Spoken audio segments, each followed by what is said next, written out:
Welcome you all back to kids magic land.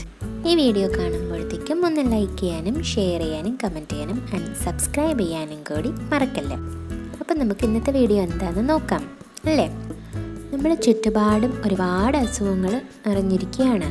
എന്നാലും ഈ വീഡിയോയിലൂടെ ഞാൻ നിങ്ങൾക്ക് പ്രത്യേകിച്ച് കുഞ്ഞുങ്ങളുള്ള വീട്ടിലായാലും വലിയ ആൾക്കാരുള്ള വീട്ടിലായാലും നമ്മൾ സൂക്ഷിക്കേണ്ട കുറച്ച് കാര്യങ്ങളാണ് ഞാനിന്ന് പറയാൻ പോകുന്നത്.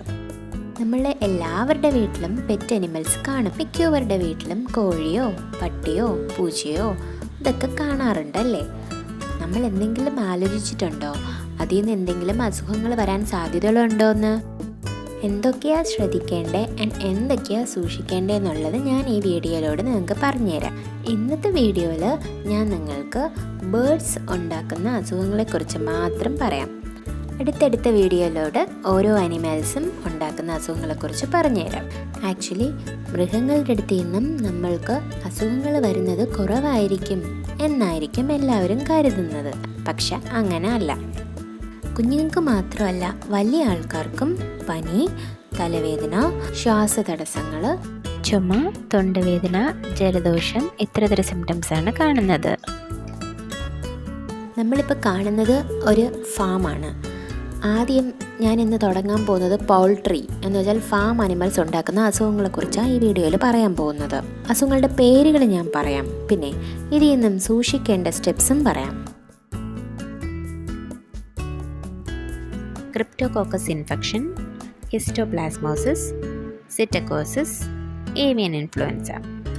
ഓരോന്നിനെയും കുറിച്ച് ഞാൻ പറയാം.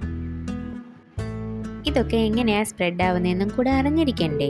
അതിനെക്കുറിച്ചും വിശദമായിട്ട് തന്നെ പറയാം. കൂടുതലും ബേർഡ്സിൻ്റെ എക്സ്ക്രീറ്റയാണ് കാരണം, ബേർഡ്സിൻ്റെ കാഷ്ടം. ഇവ അസുഖങ്ങൾ കാറ്റത്തും പടരാൻ സാധ്യത ഉള്ളതാണ്. അനിമൽസിൻ്റെ കോണ്ടാക്റ്റ് തന്നെ അധികം വേണമെന്നില്ല, എന്നാലും അവരുടെ കൂട്ടിലും കാര്യങ്ങളും നിൽക്കുമ്പോഴത്തേക്കും തന്നെ നമുക്ക് സ്പ്രെഡ് ആവാൻ സാധ്യത ഉള്ളതാണ്. ഒരിക്കലും ഇതുപോലത്തെ സിംറ്റംസ് പെറ്റ്സ് കാരണോ അല്ലെ വീട്ടിലുള്ള അനിമൽസ് കാരണോ വരാറുണ്ടെന്ന് വിചാരിക്കാറില്ല അല്ലേ. ചിലപ്പോൾ ആൻറ്റിബയോട്ടിക്സ് എടുക്കുമ്പോൾ ഈ അസുഖങ്ങൾ മാറിയെന്ന് വരും. പക്ഷേ വീണ്ടും ഇതുപോലത്തെ സിംറ്റംസ് വരുവാണെങ്കിൽ നമ്മൾ തന്നെയാണ് ശ്രദ്ധിക്കേണ്ടത്. കുഞ്ഞുങ്ങൾ കൂടുതൽ അനിമൽസിനോട് അടുക്കുകയാണെങ്കിലോ അല്ലെങ്കിൽ നമ്മളുടെ താമസ സ്ഥലത്തിലോ വീട്ടിൻ്റെ അടുത്തോ ഫാം അല്ലെങ്കിൽ പീജിൻസ് ഒക്കെ സ്ഥിരമായിട്ട് വന്നു പോകുന്ന സ്ഥലമാണോ എന്നുള്ള കാര്യം കൂടി ശ്രദ്ധിക്കണം. എന്നിട്ട് ഇവിടത്തെ നിന്ന് കുഞ്ഞുങ്ങളെയോ ഫാമിലി മെമ്പേഴ്സിനെയോ അകറ്റി നിർത്താൻ നോക്കണം.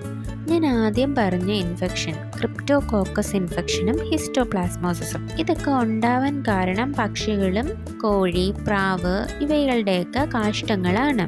ഈ ഫംഗൽ സ്പോർ എന്ന് പറയുമ്പം അത് നമ്മളുടെ എൻവറോൺമെൻറ്റിൽ ഒത്തിരി ദിവസങ്ങളായിട്ട് കാണുന്നതാണ്. അതുമാത്രമല്ലാതെ നമ്മളുടെ ശ്വാസകോശത്തിലോട്ടും ശരീരത്തിലും കയറും. ഇതാണ് ആ സിംറ്റംസ് ഒക്കെ ഉണ്ടാക്കുന്നത്. സിറ്റക്കോസിസ് എന്ന് പറയുന്ന ബാക്ടീരിയൽ ഇൻഫെക്ഷൻ പാരറ്റിൽ നിന്നുമാണ് സ്പ്രെഡ് ആകുന്നത്. ശരി, അടുത്തത് നോക്കാം. നമ്മൾ ഇൻഫ്ലുവൻസ എന്നൊക്കെ കേൾക്കാറില്ലേ? അപ്പോൾ അതുപോലെ തന്നെ ഏവിയൻ ഇൻഫ്ലുവൻസ എന്നുണ്ട്, പക്ഷിപ്പനി എന്ന് പറയും. ഇതും ഒരുതരം വൈറസാണ് സ്പ്രെഡ് ചെയ്യുന്നത്, H5N1. ഇതും കോഴി, താറാവ്, അരയന്നം, ടർക്കി പോലത്തെ ബേർഡ്സാണ് ഉണ്ടാക്കുന്നത്. ഇതൊക്കെ അറിഞ്ഞ സ്ഥിതിക്ക് ഇതിനെയൊക്കെ പ്രിവെൻറ്റ് ചെയ്യാനായിട്ട് എന്തൊക്കെയാണ് ചെയ്യേണ്ടതെന്നും കൂടെ നോക്കാം. നമ്മളിതൊക്കെ ചെയ്യുന്നുണ്ടോ എന്നും കൂടെ ശ്രദ്ധിക്കണേ.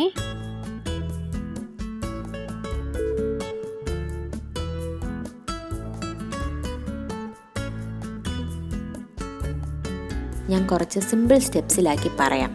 കൂടുതലും 5 വയസ്സ് താഴെയുള്ള കുഞ്ഞുങ്ങളും വലിയ ആൾക്കാരും ശ്രദ്ധിക്കേണ്ട കാര്യമാണ്. കുഞ്ഞുങ്ങൾ അനിമൽസിൻ്റെ അടുത്ത് ചെല്ലുമ്പോൾ എപ്പോഴും പാരൻസോ അല്ലെങ്കിൽ വലിയ ആൾക്കാരാരെങ്കിലും കുഞ്ഞുങ്ങളുടെ അടുത്ത് ഉണ്ടാകണം. കുഞ്ഞുങ്ങൾ ഈ ബേർഡ്സിൻ്റെ അടുത്ത് ചെല്ലുമ്പോഴത്തേക്കും അവരുടെ കൈകളോ ദേഹമോ കൂടുതൽ അടുക്കാതെ ഇരിക്കാനായിട്ട് പാരൻസ് ശ്രദ്ധിക്കേണ്ടതാണ്. എപ്പോഴും കുഞ്ഞുങ്ങളുടെ ഹാൻഡ്സ് വാഷ് ചെയ്യണം വിത്ത് സോപ്പ് ആൻഡ് വാട്ടർ. സോപ്പും വെള്ളവും മാത്രം മതിയാകും ഈ അസുഖങ്ങളിൽ നിന്നും നമ്മൾ ശ്രദ്ധിക്കാനും സൂക്ഷിക്കാനും. പിന്നെ ഈ ആനിമൽസിൻ്റെ കോണ്ടാക്റ്റ് അധികം അടുക്കാതെ ഇരിക്കാൻ നമ്മൾ മാസ്ക് പോലത്തെ പ്രിവെൻറ്റീവ് മെഷേഴ്സ് എന്ന് വെച്ചാൽ നമ്മൾ സ്വന്തമായിട്ട് സൂക്ഷിക്കേണ്ട കാര്യങ്ങൾ ഉപയോഗിക്കാം. വലിയ ആൾക്കാരും ശ്രദ്ധിക്കേണ്ട കാര്യം, പാചകം ചെയ്യുന്നതിന് മുൻപ് കൈകൾ നന്നായിട്ട് കഴുകിയിട്ട് വേണം കിച്ചണിലോട്ട് കയറാൻ. ഈ ആനിമൽസിൻ്റെ കോണ്ടാക്റ്റ് ഉണ്ടാവുകയാണെങ്കിൽ 5 വയസ്സിന് താഴെയുള്ള കുഞ്ഞുങ്ങളെ ഫാം അനിമൽസിൻ്റെ അടുത്ത് നിന്നും അടുപ്പിക്കാതിരിക്കുന്നതാവും നല്ലത്. കൂടുതലും ശ്രദ്ധിക്കേണ്ടത് കോഴി, താറാവ്, പാരറ്റ്, ഗൂസ്, പിന്നെ റെപ്റ്റൈൽസ് എല്ലാം എല്ലാവർക്കും അറിയായിരിക്കും. പിന്നെ ശ്രദ്ധിക്കേണ്ടതെന്ന് വെച്ചാൽ റോഡൻസ് എന്ന് പറയും. പല്ലി, പാമ്പ്, ആമ, ഈ വക അനിമൽസിൻ്റെ അടുത്ത് നിന്നും കൂടെ ശ്രദ്ധിക്കേണ്ടതാണ്.